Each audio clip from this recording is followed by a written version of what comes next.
Good morrow, scholars. Welcome back to Five Nights at Freddy's The Silver Eyes. We are in Chapter 2, page 39.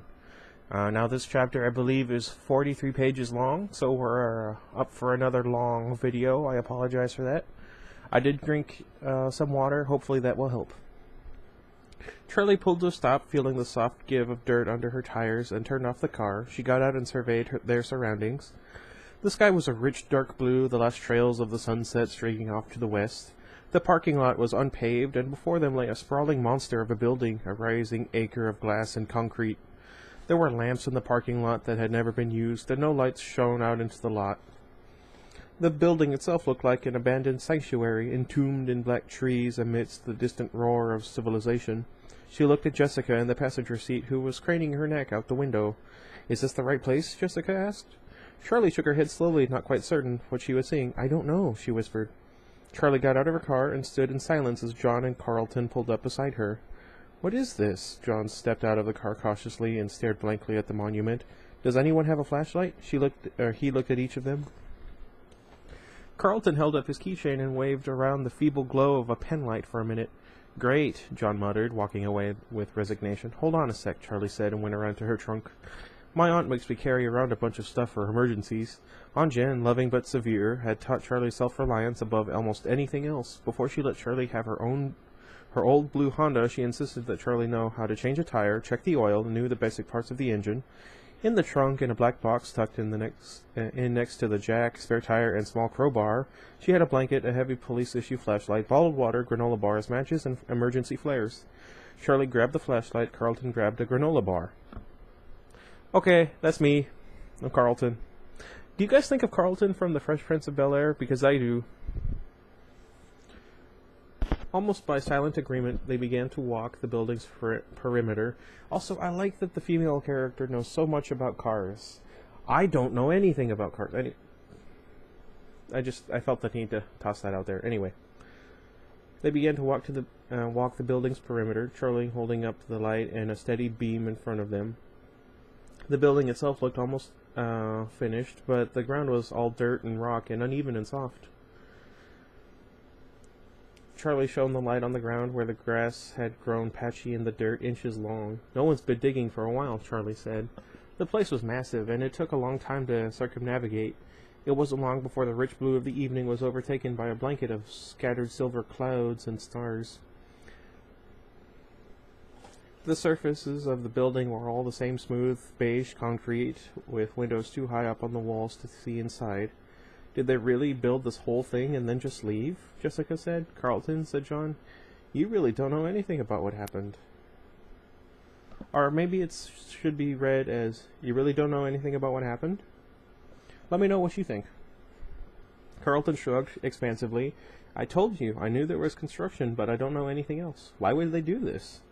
John seemed almost paranoid, scouting the trees as though eyes might be looking back at him.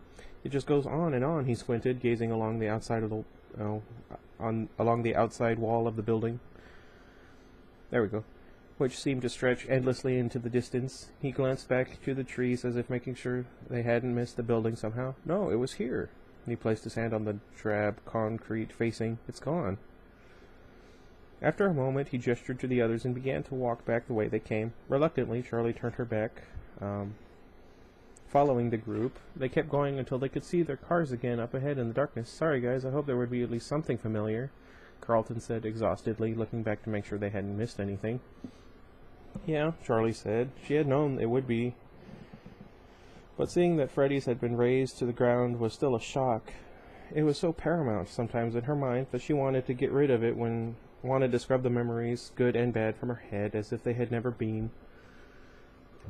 Now someone had scrubbed it from the landscape, and it felt like a violation. It should have been up to her, right, she thought, because you had the money to buy it and preserve it like Aunt Jen did with the house.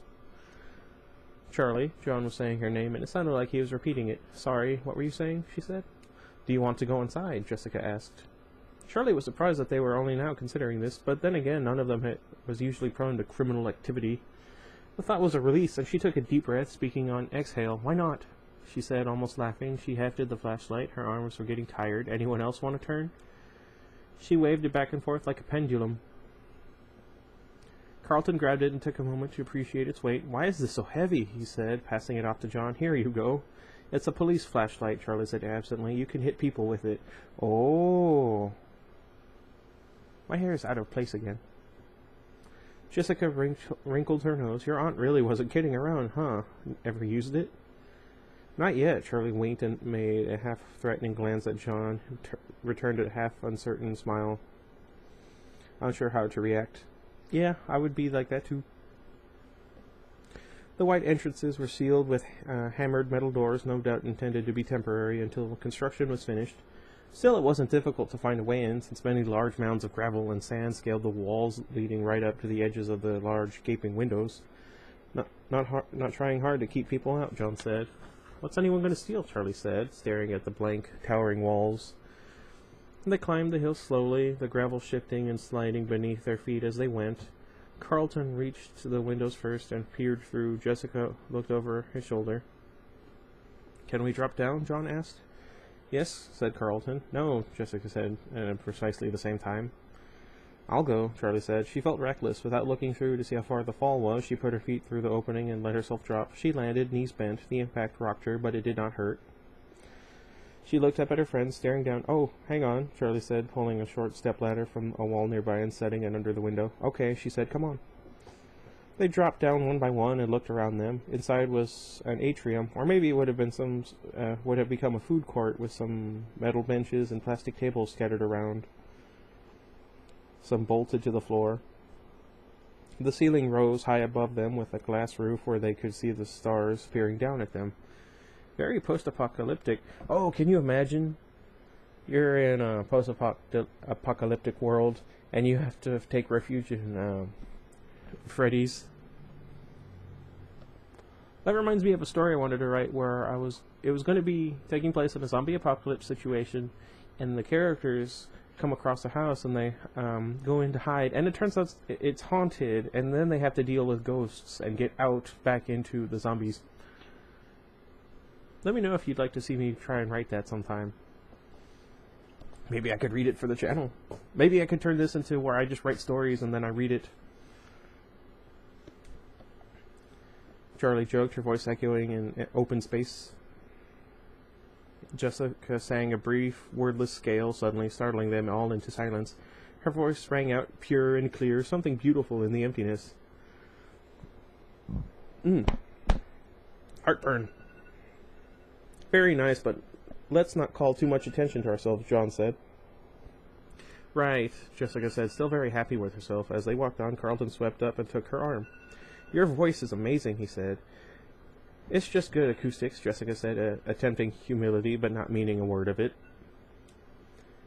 "Are they going to be a couple? 'Cause... No, I could see it." They walked the empty halls, peering into each of the massive cavities where the department store might have been. Some parts of the mall had been almost finished, while others were in shambles. Some hallways were littered with piles of dusty concrete bricks and stacks of wood. Others were lined with glass-paneled storefronts, lights hanging in perfect rows above their heads. "It's like a lost city," John said. "Like Pompeii," said Jessica. "Just without the volcano." "No," Charlie said. "There's nothing here. The whole place had a sterile feel to it. It was not abandoned. It had never sustained life at all." She looked in a store window across from her, one of the few with glass, wondering what would have been displayed. She imagined mannequins dressed in bright clothing, but when she tried to picture them, all she could see were blank faces concealing something. Suddenly she felt out of place, unwelcome by the building itself. Charlie began to feel restless, some of the luster wearing off the adventure. They had come, Freddy's was gone, and so was the shrine she had kept in her thoughts, where she could still find Michael playing where she last saw him. John suddenly stopped turning off the flashlight as carefully as he could. He put a finger to his lips, motioning for silence. He gestured back the way they had come. In the distance they saw a small light bobbing in the darkness like a ship in the fog. "Someone else is here," he hissed. "A night guard, maybe?" "Hee. Carlton whispered. "Why would an abandoned building need a guard?" Charlie wondered. "Kids probably come here to party," Carlton said, then grinned. "I would have come here to party too if I'd known about it, or if I partied." "Yeah, that's me." "Okay, well, let's backtrack slowly," John said. "Jessica, John started, then made a zip-it motion across his lips. They continued down the hallway, this time with only the dimmer light of Carlton's keychain. "Wait," Jessica said, stopping with a whisper, looking intently at the wall surrounding them. "Something's not right." "Yeah, no giant pretzels, I know. Carlton seems so sincere." Jessica waved a hand at him impatiently. "No, something isn't right about the architecture." She took several steps back, trying to see the whole of it. "Something is definitely not right," she repeated. "It's bigger on the outside." "Bigger on the outside?" Charlie repeated, sounding puzzled. "I mean, there's a big difference between where the inside wall is and where the outside wall is. Look." She ran along a length of wall between where two stores would have been. There would have been a store here and a store there. John pointed to the obvious, not understanding the problem. "But there's something in the middle," Jessica exclaimed, beating her hands against the empty portion of the wall. "This part just juts out into the parking lot like the stores on each side, but there's no way into it." "You're right," Charlie said. Charlie started walking toward Jessica, studying the walls. "There should be another entrance here, and..." Jessica dropped her voice so that only Charlie could hear her. "About the same size as Freddy's, don't you think?" "Wait a minute." Charlie's eyes widened, and she took a quick step back from Jessica. "What are you two whispering about?" Carlton stepped closer.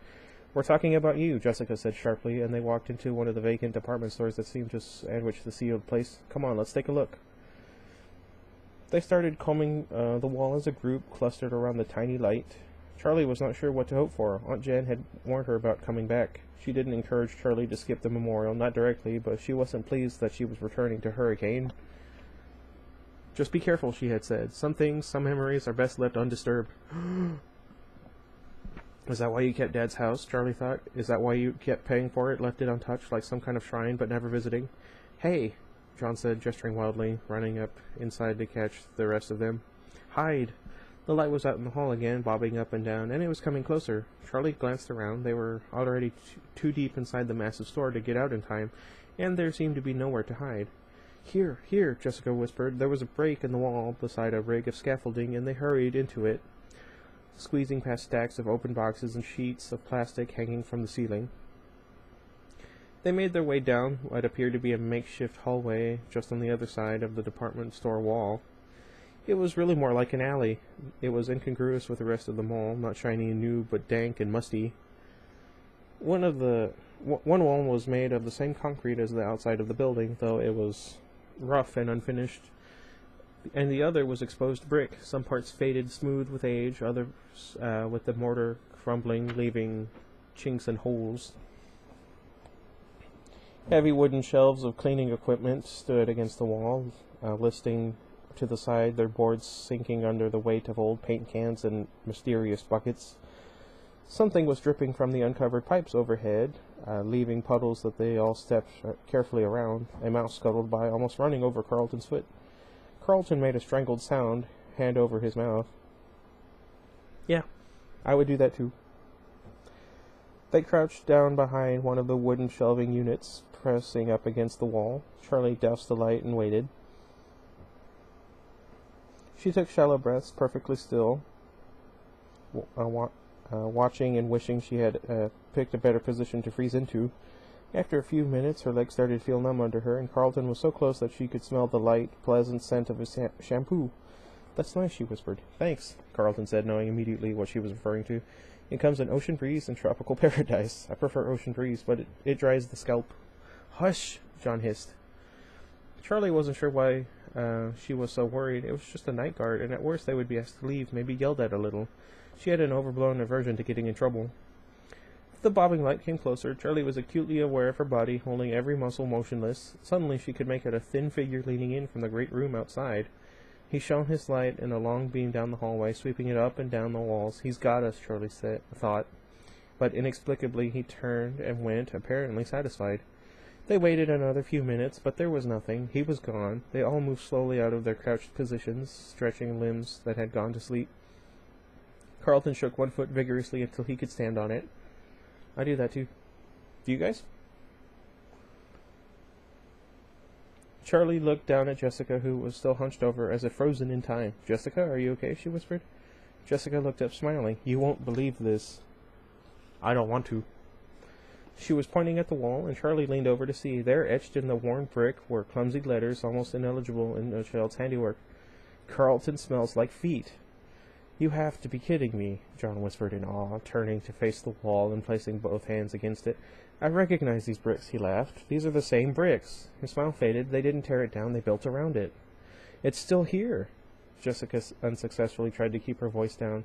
"There has to be a way in," she added, her eyes wide with an almost childish excitement. Charlie shone the flashlight up and down the hallway, playing the light off each wall, but there was no break, no door. "There's a back door to Freddy's," John said. "Marla wrote that right next to the back door, right?" "Why didn't they just knock it down?" Charlie pondered. "Does this hallway just lead nowhere?" Jessica said, puzzled. "It's the story of my life," Carlton said lightly. "Yeah?" "Wait." Charlie ran her fingers along the edge of the shelf, peering through the odds and ends crammed into it. The wall behind them looked different. It was metal, not brick. "Right here." She stepped back and looked at the others. "Help me move it." John and Jessica pressed against one side in a unified effort, and she and Carlton pulled on the other. It was immensely heavy, laden with cleaning supplies and large buckets of nails and tools, but it slid farther down the hall almost easily, without incident.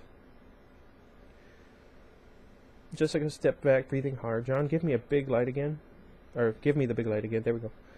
He handed it over, and she turned it back on, aiming at where the shelf had stood. "This is it," she said. It was metal and rusting, splattered with paint, and a stark contrast to the walls around it. There was only a hole where the handle had been. Someone must have removed it so the shelf could lie flush against the door. Silently, Charlie handed the flashlight back to John, and he held it above her head so she could see. She slipped around the others and tried to squeeze her fingers into the hole where the doorknob once was, trying to pull it open to no avail. "It's not going to open," she said. John was behind her, peering over her shoulder. "Just a second." He squeezed himself into the space beside her and knelt carefully. "I don't think it's locked or anything," he said. "I think it's just rusty. Look at it." The door extended all the way to the floor, its bottom ragged and unfinished. The hinges were on the other side, and the edges were caked in rust. It looked as though it had not been opened in years. Seriously, what's going on? The door extended all the way to... Oh, wait, no, I read that. Where was I? John and Charlie pulled on it together, and it moved a fraction of an inch. "Yay!" Jessica exclaimed, almost shouting, then covered her mouth. "Sorry," she said in a whisper, containing my excitement. They took turns pulling on it, leaning over one another, the metal scraping their fingers. The door held for a long moment, and then came loose under their weight, swinging open slowly with an unearthly screech. Charlie looked over her shoulder nervously, but the guard did not appear. The door opened only about a foot wide, and they went one by one until all four were through. Inside, the air changed, and they all stopped short. Ahead of them was a dark hallway, familiar to all of them. "Is this?" Jessica whispered, not taking her eyes from the dark expanse. "It's here," Charlie thought. She held out her hand for the flashlight, and John handed it over to her wordlessly. She shone the light ahead of them, sweeping the walls. They were covered in children's drawings, crayons on yellowing, curling paper. She started forward, and the others followed, feet shuffling on old tile. It seemed to take forever to traverse the hall, or perhaps it was just the way they were moving slowly with methodical, deliberate steps. Eventually the hallway opened to a larger expanse, and the dining room. It was just as they remembered it, completely preserved. The big flashlight light bounced off 1,000 little things, reflective, glittered, or topped with foil ribbon. The tables were still in place, covered in their silver and white checked cloths. The chairs were pulled up to them haphazardly, some tables with too many, others with too few. It looked as though the room had been abandoned in the middle of the lunch hour. Everyone had gotten up expecting to return, but never did.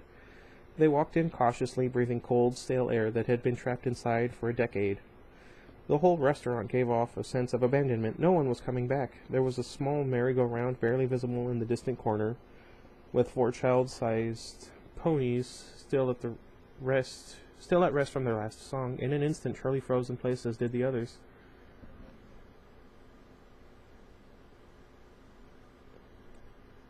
"Wasn't it Five Nights at Freddy's 2? that had the merry-go-round. I realize that this is an alternate continuity, but things overlap with them in regards to the games.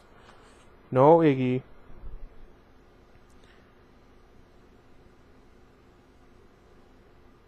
Could 2 have taken place in 1985?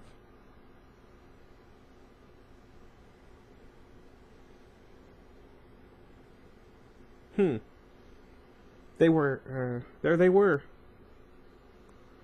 Eyes stared back from the dark, large and lifeless. An illogical panic pulsed through her. Time held still. No one spoke. No one breathed. As though a predatory animal was stalking them. Wink, wink.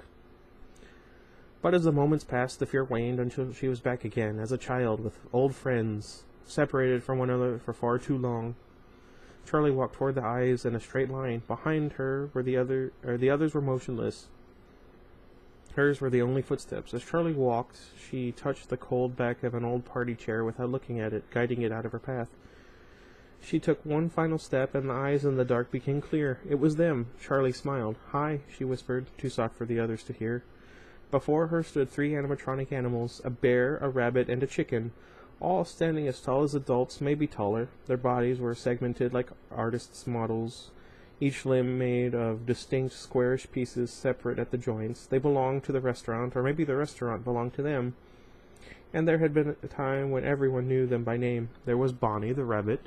His fur was a bright blue, his squared-off muzzle held a permanent smile, and his wide, chipped pink eyes were thick-lidded, giving him a perpetually worn-out expression. There we go. His ears stuck straight up, crinkling over at the top, his large feet splayed out for balance. He held a red bass guitar, blue paws poised to play, and around his neck was a bow tie that matched the instrument's fiery color.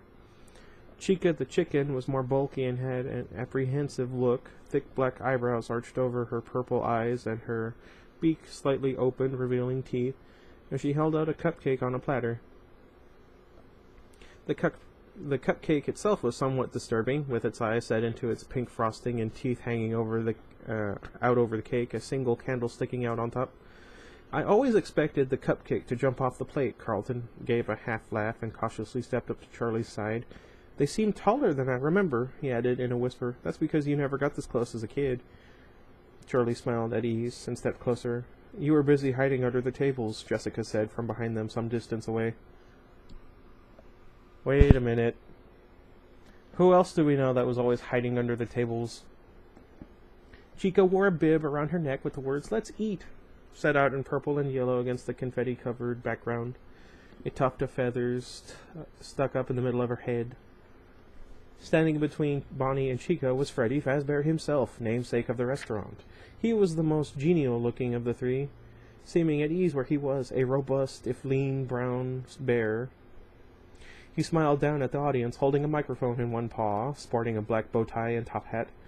The only incongruity in his features were the color of his eyes, a bright blue that surely no bear had ever had before him.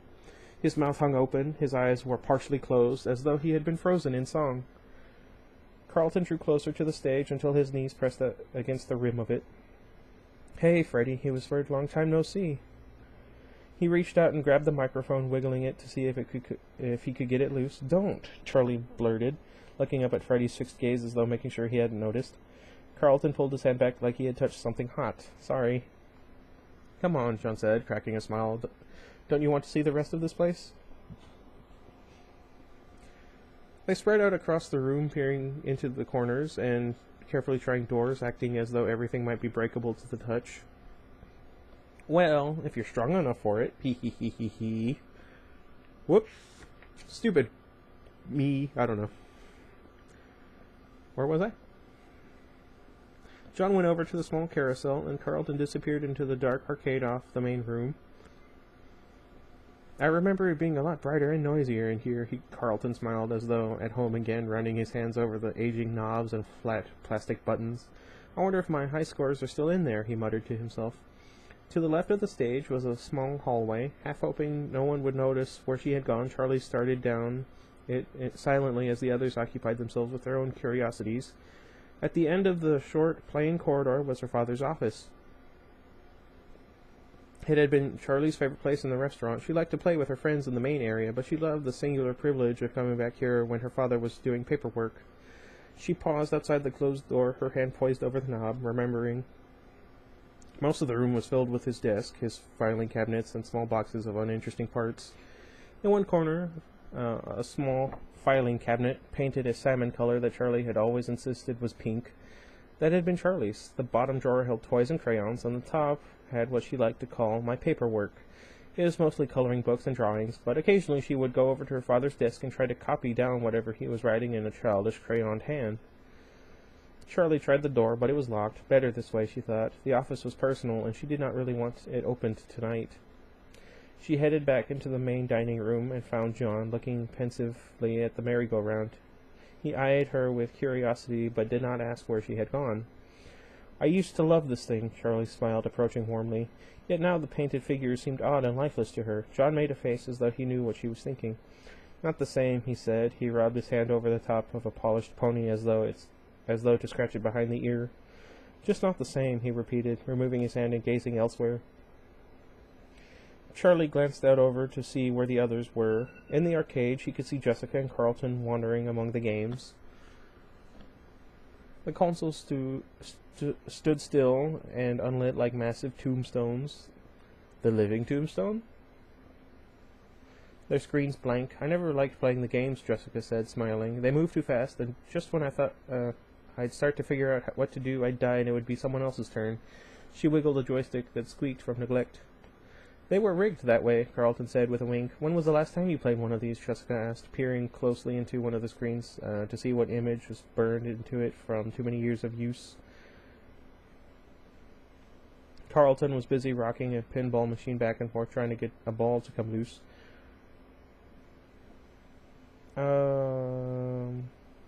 There's this pizza place I visit sometimes. He set the table back on four legs carefully and glanced at Jessica. But it's no Freddy's, he added. John was roaming through the dining room again amidst the tables, flicking the chairs and spirals hanging overhead. He plucked a red party hat from the table, stretched the rubber band hanging loosely from its base, and snapped it around his head. Red and white tassels hanging down over his face. Oh, let's check out the kitchen. There we go. Charlie, he said. Charlie followed as he bounded off toward it. Although the kitchen had been off-limits to her friends, she'd spent a lot of time there, so much so that the chefs chased her out by name, or at least by the name they heard her father call her, Charlotte. John overheard someone calling her Charlotte one day when they were in kindergarten, and persisted in teasing her with it constantly. He would always get a rise out of her with that. It wasn't that Charlie didn't like her full name, but Charlie was who she was to the world. Her father called her Charlotte, and it was like a secret between them, something no one else was allowed to share. The day she left Hurricane for good, the day she said goodbye, John had hesitated. Bye, Charlie, he said, in their cards, letters, and phone calls. He never called her Charlotte again. She never asked why, and he never told her. The kitchen was still fully stocked with pots and pans, but it held little interest for Charlie in the midst of her memories. She headed back out into the open space of the dining room, and John followed. At the same time, Jessica and Carlton stumbled out of the arcade, tripping into each other as they crossed the thresholds between rooms in the dark. Anything interesting? John asked. A gum wrapper, 30 cents, and Jessica, so no, not really, Carlton said. Jessica playfully gave him a punch in the shoulder. Oh, have we all forgotten? Jessica gave an evil smile, pointing to another hallway on the opposite side of the dining room. She headed toward it swiftly before anyone could answer, and they followed her. The hallway was long and narrow, and the further they went, the less the flashlight seemed to illuminate. At last, the passage opened into a small room for private parties, set up with its own tables and chairs. As they entered, there was a collective hush. There, in front of them, was a small stage, the curtain drawn.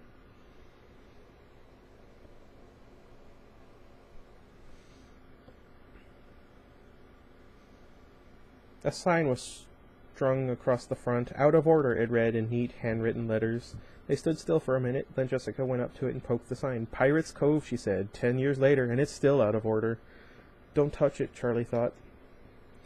I had one birthday back here, John said. It was out of order then, too. He took hold of the edge of the curtain and rubbed the glittered fabric between his fingers. No, Charlie wanted to say again, but stopped. You're being silly, she chided herself. Do you think he's still back there? Jessica said playfully, threatening to make the reveal with one giant swing of the curtain. I'm sure he is. John gave a false smile, seeming uncomfortable for the first time. Yes, he's still here, Charlie thought. She stepped back cautiously, suddenly becoming aware of the drawings and posters surrounding them like spiders on the wall. Ugh.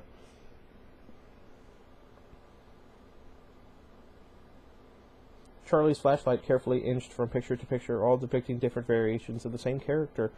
A large and energetic. So he is tall. Because Phantom Foxy was very short. Pirate Fox with a patch over one eye and a hook for a hand, usually swinging in to deliver a pizza to hungry children. This is the room where you were the one hiding under the tables, Jessica said to Charlie, trying to laugh. But you're a big girl now, right? Jessica climbed up the stage unsteadily, almost losing her footing. John reached out a hand to steady her as she righted herself. She giggled nervously, looking down at the others as though for guidance, then grabbed hold of the tasseled edge of the fabric. She waved her other hand in front of her face as dust fell from the cloth. Maybe this isn't a good idea, she laughed, but there was an edge to her voice, like she really meant it. As she looked down at the stage for a moment, as though poised to climb back down, still she didn't move, taking the edge of the curtain again. Wait, John said. Can you hear that? They were all dead quiet, and in the silence Charlie could hear them all breathing. John's breaths were deliberate and calm, Jessica's quick and nervous. As she thought about it, her own breathing began to feel odd, like she had forgotten how to do it. I don't hear anything, she said. Me either, Jessica echoed. What is it? Music. It's coming from... He gestured back the way they had come. From the stage? Charlie cocked her head to the side. I don't hear it. It's like a music box, he said. Charlie and Jessica listened carefully, but their blank expressions didn't change. It stopped, I guess. John returned his gaze forward. Maybe it was an ice cream truck, Jessica whispered. Hey, that wouldn't be so bad right now. John appreciated the levity. Jessica turned her attention back to the curtain, but darn it. One of these days. Back to the curtain, but John began to hum a tune to himself. It reminded me of something, he mumbled. Okay, here I go, Jessica announced. She did not move. Charlie found her eyes drawn to Jessica's hand on the curtain, her pink manicured nails pale against the dark glittery fabric.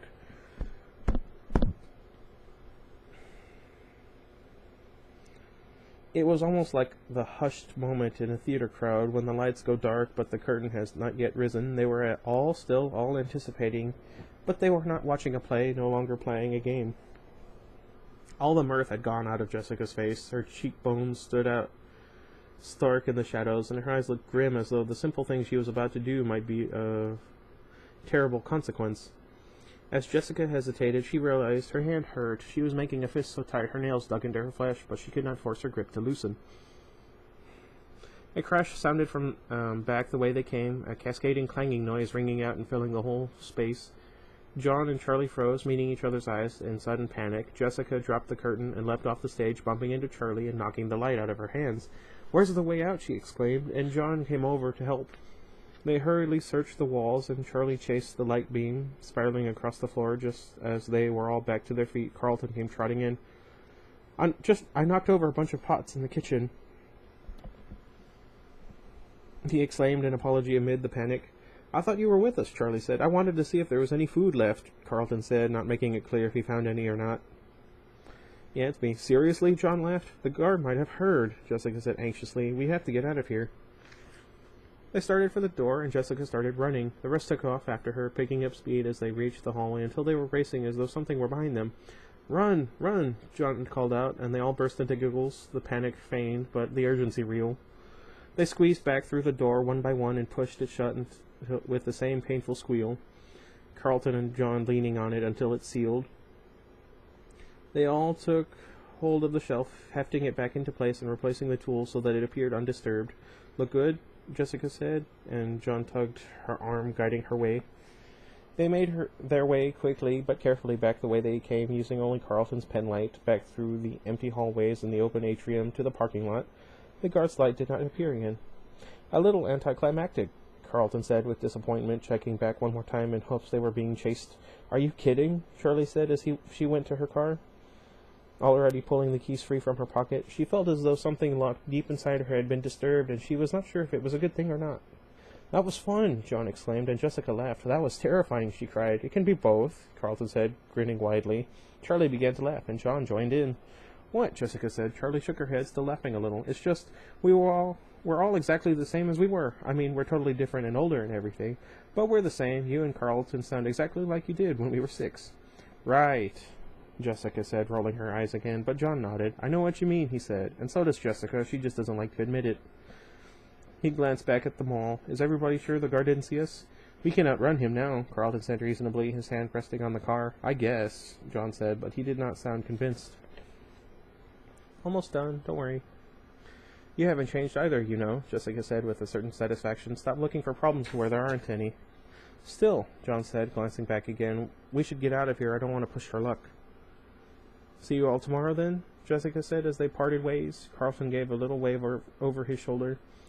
Charlie's heart sank a little as Jessica settled herself into the passenger seat, tidily buckling herself in. She had not been looking forward to this. It wasn't that she didn't like Jessica, just that being alone with her was uncomfortable.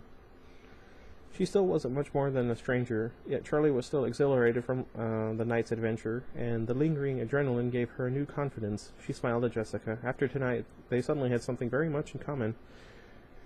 Do you know which way the motel is? She asked, and Jessica nodded and reached for the purse down at her feet. It was small and black with a long strap, and on the drive to the construction site, Charlie had already seen her remove a lip gloss, a mirror, a pack of breath mints, a sewing kit, and a tiny hairbrush. Now she pulled out a small notebook and pen. Charlie smiled.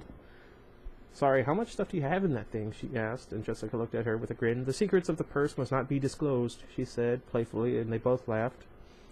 Jessica started reading Charlie the directions, and Charlie obeyed, turning left and right without paying much attention to her surroundings. Jessica had already checked in, so they went straight to their room, a small beige box of a room with 2 double beds covered in shiny brown spreads.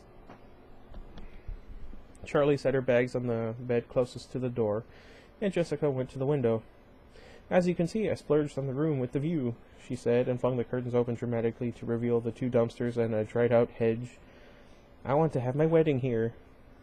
Right, Charlie said, amused. Jessica's prim demeanor and fashion model looks made it easy to forget that she was smart as well. As children, she remembered being slightly intimidated every time they got together to play before remembering that the first few minutes how much she liked her. She wondered if it was hard for her to make friends looking the way she did, but it wasn't the kind of thing you could really ask someone. Jessica flopped down on the bed, lying across it to face Charlie. So tell me about you, she said confidentially. There we go. Mocking a talk show host or someone's noisy mother. Nosy. I don't know what's wrong with me today. Yes, I do. Charlie shrugged awkwardly, put on the spot. What does that mean, she said. Jessica laughed. I don't know. What an awful thing to ask, right? I mean, how do you answer that? How about school? Any cute boys? Charlie lay down across the bed, mimicking Jessica's position. Cute boys, what are we, 12? Well, Jessica said impatiently. I don't know, she said. Not really. Her class was too small. She had known most of the people in it since she moved in with Aunt Jen. And dating anyone liking them like that seemed forced and altogether unappealing. She told Jessica as much. Most of the girls, if they want to date, they date older guys, she said. And you don't have an older guy? Jessica teased. Nah, Charlie said. I figured I'd wait around for our batch to grow up. Right, Jessica burst out laughing before quickly thinking of something to share. Last year there was this guy, Donnie, she said. I was gaga for him. Like, really, he was so sweet to everyone. He wore all black all the time, and he had this black curly hair so thick, all I could think about, I don't know, when I sat behind him was burying my face in it. I was so distracted I ended up with an A- in Trig. He was super artistic, a poet, and he carried around one of those black leather notebooks, and he was always scribbling something in it. But he would never show anybody. She sighed dreamily. I figured if I could get him to show me his poetry, I would really come to know his soul, you know. So, did he ever? Charlie said. Oh yeah, she said, nodding emphatically. I asked him out finally, you know, because he was shy and was never going to ask me. And we went to the movies and made out a little, and then we went and hung out on the roof of his apartment building, and I told him... Stop it, book! about how I wanted to study ancient civilizations and go on archaeological digs and stuff, and he showed me his poems. And did you come to know his soul? Charlie said, excited to be included in girl talk, something she felt like she'd never really got to participate in before. Charlie nodded eagerly, but not too eagerly. She calmed herself as Jessica scooted forward to the bed, on the bed to whisper, there we go. The poems were awful. I didn't know it was possible to be both melodramatic and boring at the same time. I mean, like, just reading them made me embarrassed for him. She covered her face in her hands. Charlie laughed. What did you do? What could I do? I told him it wasn't going to work out and went home. Wait, right after you read his poetry? I still had the notebook in my hand. Oh no, Jessica, that's awful. You must have broken his heart. I know, I felt so bad, but it was like the words just came out of my mouth. I couldn't stop myself. Did he ever speak to you again? Oh yeah, he's perfectly nice. But now he takes statistics and economics, wears sweater vests. You broke him, Charlie threw a pillow at Jessica, who sat up and caught it. I know, he'll probably be a millionaire stockbroker instead of a starving artist, and it's all my fault, she grinned. Come on, he'll thank me someday. Charlie shook her head. Do you really want to be an archaeologist? Yeah, Jessica said. Huh, Charlie said. Sorry, I thought she shook her head. Sorry, that is really cool. You thought I'd want to go do something in fashion, Jessica said. Well, yeah, it's okay, Jessica said. I did too. I mean, I do. I love fashion. But there's only so much of it, you know. I think it's amazing to think how people lived 1,000 years ago, or 2,000, or 10. They were just like us, but so different. I like to imagine living in other times, other places, wonder who I would have been. Anyway, what about you? Charlie rolled over on her back, looking up at the ceiling. The tiles were made of loose, stained styrofoam. That's weird. Wow, I still got like 5 pages to go, and it's already past 40 minutes. And the one above her head was askew. I hope there aren't any bugs up there, she thought. I don't know, she said softly. Or slowly, I don't know. I think it's really cool that you know what you want to be, but I have just never had that kind of plan. Well, it's not like you have to figure it out right now, Jessica said. Maybe, Charlie said, but I don't know. You know what you want to do? Jon Snow, since he could hold a pencil, that he wanted to be a writer, and he's already getting published. Even Carlton. I don't know what he has planned, but you can just see that there's a scheme brewing behind all his kidding around. But I just don't have that kind of direction. It doesn't really matter. Jessica said, I don't think most people our age know. Plus, I might change my mind, or not get into college, or something. You never know what's going to happen. Hey, I'm going to get changed. Do you want to get some sleep? I want to get some sleep. There we go. Why am I messing up today? More so than usual. I feel like the chapters are kind of running on. I guess I could have skipped all this. There's really no exposition here. Anyway. She went into the bathroom, and Charlie stayed where she was, gazing at the sorry-looking ceiling. She supposed it was becoming a defect, her earnest refusal to consider the past or future. Live in the present moment, her Aunt Jen said awfully, and Charlie had taken it to heart. Don't dwell on the past, don't worry about things that may never happen. In the 8th grade, she had taken a shop class, vaguely hoping the mechanical work might spark something of her father's talent, might unleash some inherited passion lying latent within her, but it had not. She made a clumsy-looking birdhouse for the backyard. She never took another shop class, and the birdhouse only attracted one squirrel who promptly knocked it down. Jessica came out of the bathroom wearing pink-striped pajamas, and Charlie went in to get ready for bed, changing and brushing her teeth hurriedly. When she came out again, Jessica was already under the covers, with the light by her bed turned off. Charlie turned hers off too, but the light from the parking lot still shone in from the window, somehow filtering past the dumpsters. Charlie stared up at the ceiling, her hands behind her head. Do you know what's going to happen tomorrow? She asked. I don't really know, Jessica said. I know it's a ceremony at school. Oh my gosh. Yeah, I know that, Charlie said. Are we going to have to do anything? Like, do they want us to speak? I don't know, Jessica said. Why? Do you want to say something? No, just was wondering.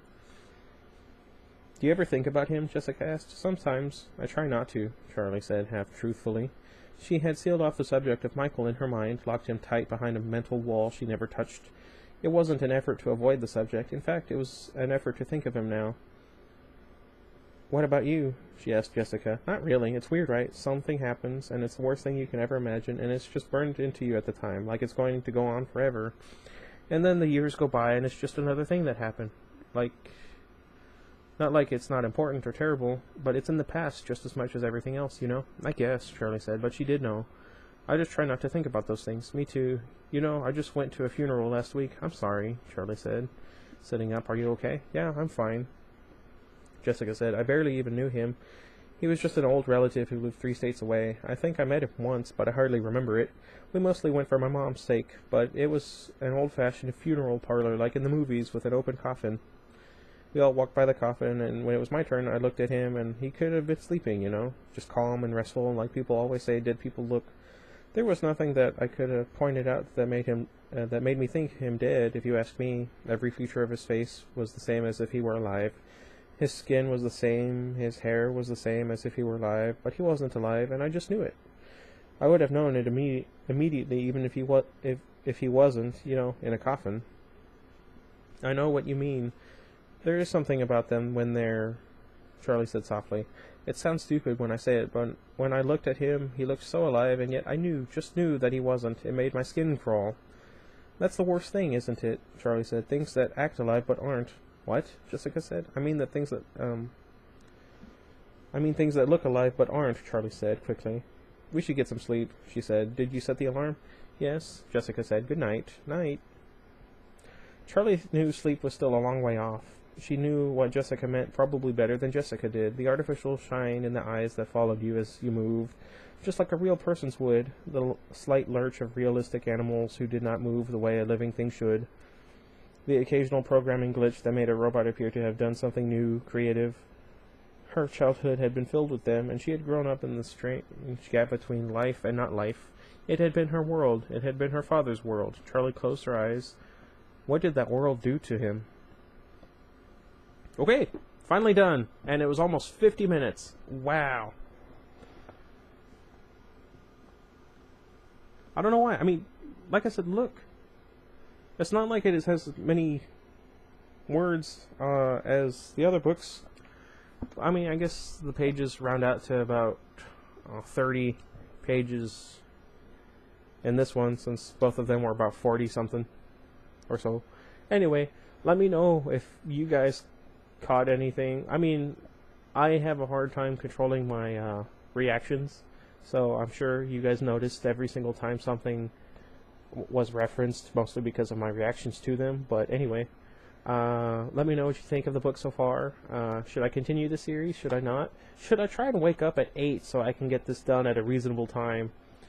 In my defense, though, I kept waking up last night, and when that happens, I always end up oversleeping. I don't know what it was. Anyway, until next time, goodbye, everybody.